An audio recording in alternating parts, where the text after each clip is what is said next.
What's going on, everybody? It's your boy Joey Shake 72. PR 52 has allowed me to talk about my top 3 favorite backup players. Every team has endured injuries at one point or another, and if you have an injury to a starter, it is important to have a good backup or depth players to fill their role as a starter.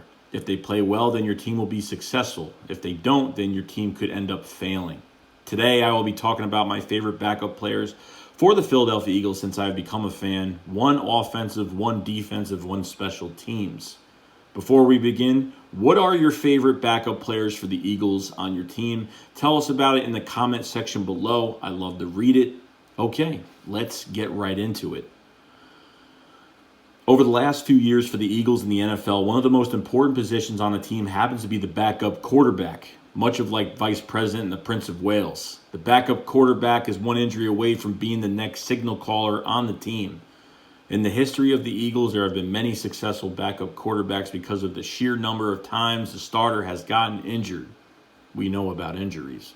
One of those backup quarterbacks, none of them have been as legendary or accomplished with the Eagles as probably the greatest backup quarterback in the NFL history, Nick Foles. Nick was drafted in the 3rd round of the 2012 NFL Draft and wasn't expected to do much of anything. Eagles fans learned about his abilities after 2 injuries to the starter Michael Vick in 2012 and 2013. And let's just say Foles went off in 2013, throwing 27 touchdowns, 2 interceptions, taking the Eagles from 3-5 record to a 10-6 record, a division championship, a Pro Bowl appearance, and the offensive player of the Pro Bowl. In a game versus the Raiders with season on the line, Foles would tie the record for the number of passing touchdowns in the game with 7. He could have thrown for more, but he was pulled out of the game at the end of the 3rd quarter. After getting injured in 2014, Nick Foles found himself being traded to the Rams for their former starter Sam Bradford. Foles fizzled out fast as the starter for the Rams, then found himself backing up Alex Smith for the Chiefs, which he did very well by winning 2 games in reserve for Smith. In 2017, after mulling retirement over, the Eagles would sign him to be the backup to their new franchise toy in Carson Wentz. After the MVP caliber season, Carson Wentz would be injured in Week 14 against the Rams, and Nick Foles would take his place in mediocre fashion until the NFC Championship game, where he went off for 300 passing yards and 3 touchdowns.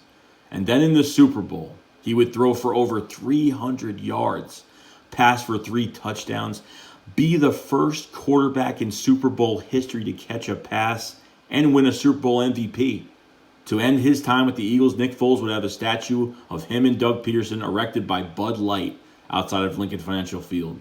He would also take over for Wentz again at the end of 2018 season, which included 2 games versus the Rams and the Texans that the Eagles needed to win.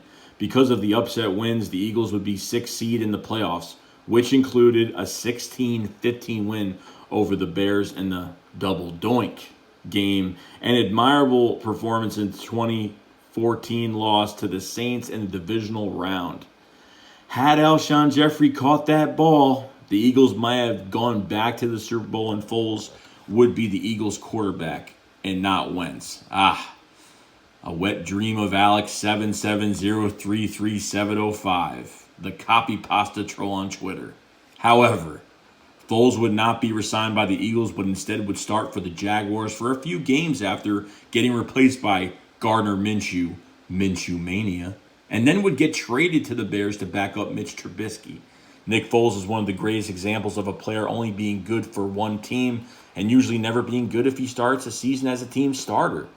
This makes him the ultimate backup. No way to truly explain it. It's just what it is. He is truly a great locker room guy, an even better teammate that helped make the dream come true for all Eagles fans.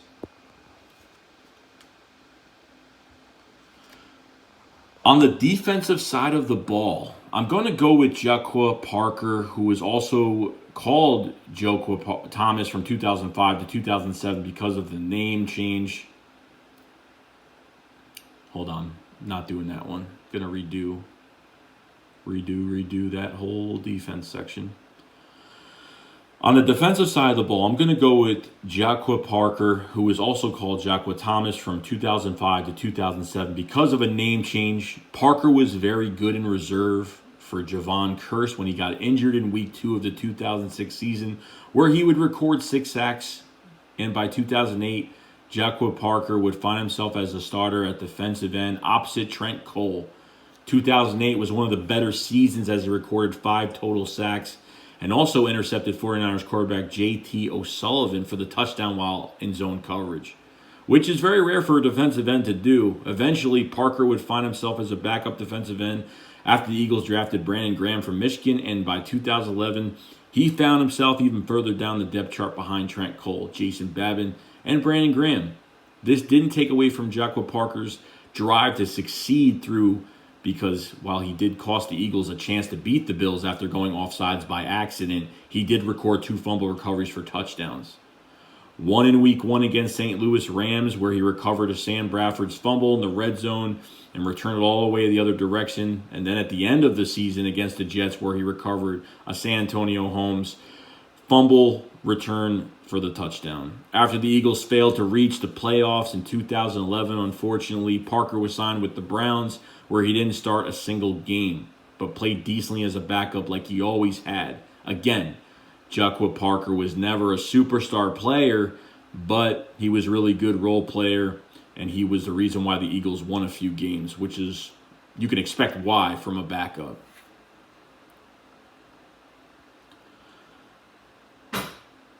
The final player and the special teams player, and the guy is probably one of the most interesting stories in the history of the Philadelphia Eagles. Originally, Brian Brahman was a defensive end out of the University of Idaho for 1 year before transferring to Long Beach City College, before transferring to play for West Texas A&M West Aggies.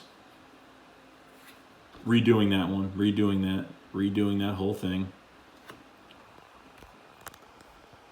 The final player and the special teams player, this guy is probably one of the most interesting stories in the history of the Philadelphia Eagles. Originally, Brian Brahman was a defensive end out of the University of Idaho for 1 year before transferring to Long Beach City College. Before transferring to the...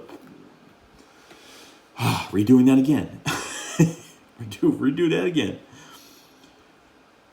The final player is a special teams player. This guy is probably one of the most interesting stories in the history of the Philadelphia Eagles. Originally, Brian Brahman was a defensive end out of the University of Idaho for 1 year before transferring to Long Beach City College, before transferring to play for the West Texas A&M West Aggies. That's a joke. What isn't a joke was the fact that he was supposed... Redoing that again. The final player and the special teams player, this guy is probably one of the most interesting stories in the history. Do that again. I don't know. Can I read? I don't know if I've read a book in a long time, but sure as hell looking like it. The final player and the special teams... Do it again. The final player is the special teams player, and this guy is probably one of the most interesting stories in the history of the Philadelphia Eagles. Originally, Brian Brahman was a defensive end out of the University of Idaho for 1 year, transferring to Long Beach City College before transferring to play for the West Texas A&M West Aggies. That's a joke. Let me do that again, one more time. The final player is the special teams player, and this guy is probably one of the most interesting stories in the history of the Philadelphia Eagles. Originally, Brian Brahman was a defensive end out of the University of Idaho for 1 year before transferring to Long Beach City College, before transferring to play the West Texas A&M West Aggies. That's a joke. What isn't a joke is the fact that he was suspended at West Texas A&M for possessing and manufacturing magic mushrooms. Brahman would be an undrafted free agent to the Houston Texans in 2011, and he would make most of his situation, mostly playing on special teams where he would be an intense player. He would be signed to the Eagles in 2014, where he would most likely play on special teams, but he would greatly excel that season. But he would greatly excel that season when it came to blocking punts. And that season, he would either block or help to block 4 punts with the team. 1 against the 49ers, 1 against the Rams, 1 against the Seahawks, and 1 against the Giants. 3 of which went for touchdowns. After playing with the Eagles until the end of 2016, the Eagles would not choose to re-sign the underweight defensive end. The Eagles would not choose to re-sign the underweight defensive end. However, they would have a spot for him on the Super Bowl 52 roster where he would help the Eagles bring home their first ever ring. Much like Nick Foles, except he would play on special teams. Brian Brahman was known as a fan favorite as he always resembled Thor with his long hair. He would put in a ponytail. He would always keep up the intensity. He also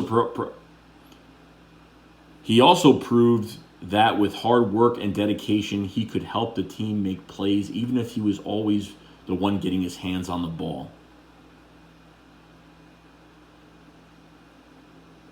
So in conclusion to this video, thank you everyone for watching this episode of Top 3. If you have a favorite backup player on the Eagles or on your team that you would want to bring up, please do in the comment section. Also, if you have another category that you'd like to see in this future video, please write it down in the comment section below. Thank you guys. Have a nice day. Shake Squad up. Fly, Eagles, fly. See you guys later.